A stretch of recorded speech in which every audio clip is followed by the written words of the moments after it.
Inna lillahi wa inna ilaihi raaji'uun kuni musiibaa guddoo rabbi biraa gadi namatti buute daawwattoota keenya oduu gaddaa akka malee qalbii namaa cabsuutu amma nu ga'e lammiilee Itoophiyaa Jabuutii irraa dooniin afur fe'attee gara Yaman imalaa turte gara galuun namoota 186 achi buutee miila bakar waaree gootee jirti. A'uudhi billaa yaa rabbi ati hin dhageenye kana nullee hin dhageessisi waan dhageettii gurratti illee hin tolleefi akka malee qalbii namaa cabsuutu amma nu ga'e daawwattoota keenya hedduu kan nama rifaasisu jechuudha.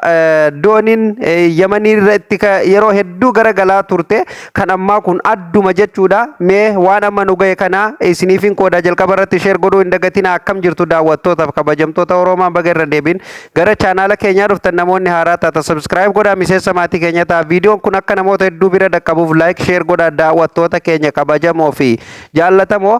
Kan har'aa kuni oduun gaddaa kanarra nu ga'e kuni dhugaa rabbii akka malee jechuudha. Waan qalbii namaa cabsu daawwattoota keenya kabajamoo namoonni achi keessatti dhume harki guddaan nama Oromooti waan ta'eef irra guddaa karaa kana kan imalu karaa baharaa kanaan kan imalu ijoollee Oromooti waan ta'eef jechuudha. Hordoftoota keenya keessallee yoo lammiin keessa yookaan ofirri keessan achi keessa kan jiraatu ta'e isinitti hin ta'in rabbi isinitti hin godhin yoo kan jiraatu ta'e rabbi isin haa jajjabeessuman jedha. Silaa Oromoo hundarraa dhumte namoonni achi keessatti dhumanillee jechuudha nu hundumarraa dhuman obboleeyyanuma keenya jechuudha. Egaa mee bal'ina isaatiin isinitti hima jechuudha. Dooniin afur garagaluun lammiilee Itoophiyaa 186 achi buutee miila bakar waaree goote jechuun oduun belbeltuun amma nu geessee jirti jechuudha. Daawwattoota keenya kabajamoo fi jaallatamoo egaa lammii Itoophiyaati jaammalee jechuudha. Saba sabaan waan adda bahe hin jiru jechuudha. Oromoon hanganaa kun hangas wanni jedhame hin jiru garuu lammii Itoophiyaati jechuudha. Jabuutii irraa dooniin afurii fe'attee namoota 186 walumaa galaa jechuudha gara Yaman kan imalaa turte jechuudha. Gara galuun uummanni sun guutummaan guututtu jechuudha. Dooniin afuranuu achi buuteen isaanii akkasumaan dhabame jechuudha. Dooniin garagaltee jechuudha. Daawwattoota keenya kabajamoo dooniin afran kun eda jechuun galgala kamisa osoo Jabuutii irraa gara Yaman deemanii akka garagalte dhaabbanni baqattoota addunyaa beeksisee jira jechuudha. Daawwattoota keenya hedduu nama gaddisiisa jechuudha. Arraga akkuma beekamu bariin amma nuuf bari'uu deemu kun yoo rabbi jedhe guyyaa sabtiiti sa'aan ammaan viidiyoo isiniif waraabaa jiru kanatti jechuudha. Egaa dooniin akka jedhamaa jirutti jechuudha. Daawwattoota keenya kaleessa galgala guyyaa kamisaa galgala kan bariin jummataati jechuudha kan isheen Jabuutii irraa namoota fe'attee gara Yaman imalaa turte jechuudha.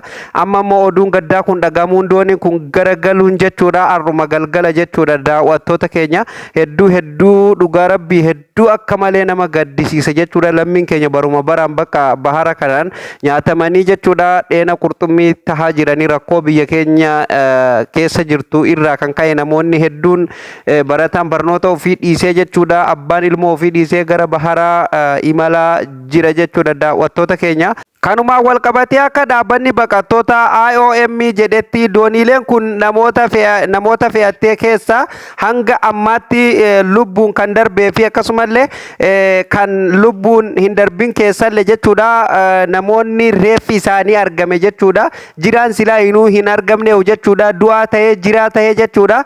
Hanga ammatti kan itti dhaabbatan jechuudha. Nama lama qofatu reeffi isaanii argame jedhanii gabaasanii jiran jechuudha. Nama lama qofa jechuudha. Hanga ammatti nama 186 keessa reeffa isaaniitii fi jiraan isaaniillee jechuudha dhabamee jechuudha. Nama lama qofatu hanga ammaa argame reeffi isaanii jechuun gabaasanii jiran jechuudha. Namni 184 achi buutee miila bakar waaree tahee jira jechuudha. Daawwattoota keenya hedduu nama gaddisiise jechuudha.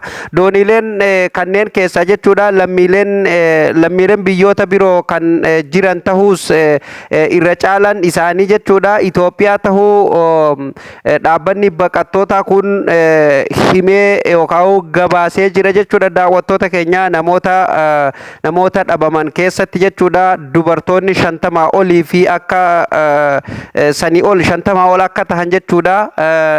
dhaabbanni baqattootaa kun gabaasee jira jechuudha. Hedduu nama gaddisiise jechuudha. Akka malee nama gaddisiisa daawwattoota keenya rabbi balaa akkanaa kana balaa tasaa akkana tanarraa rabbi isin haa eegu isiniin jechuu barbaada jechuudha. Kun hedduu waan adagaa addaati musiibaa rabbi biraa gadi nama buute rabbi balaa akkanaa kanaan naman galchin dhugaa rabbi duuti karayyuutu hin oolamtu silaayi. Egaan daawwattootaaf kabajamtoota oduun haaraan amma nu geesse kanuma jechuudha. Kanuma isiniin ga'uuf kana viidiyoo isiniif waraabe jechuudha. Daawwattoota keenya kabajamoo fi jaallatamoo maarree isinilleen guyyaa guyyaan oduuf odeessaalee keenya argatuuf fuula yuutuubii Oromoon sabiskiraayib godhuun oduun asirratti gadhiifnu hordofuu ni dandeessa. Waan Oromoof Oromiyaa keessatti ta'u hundumaa viidiyoo laayikii godhaa akka namoota hedduu bira ga'uuf immoo sheer godhuu hin dagatina. Daawwattoota keenya viidiyoo biraatiin amma walitti deebinutti nagaa ta'a.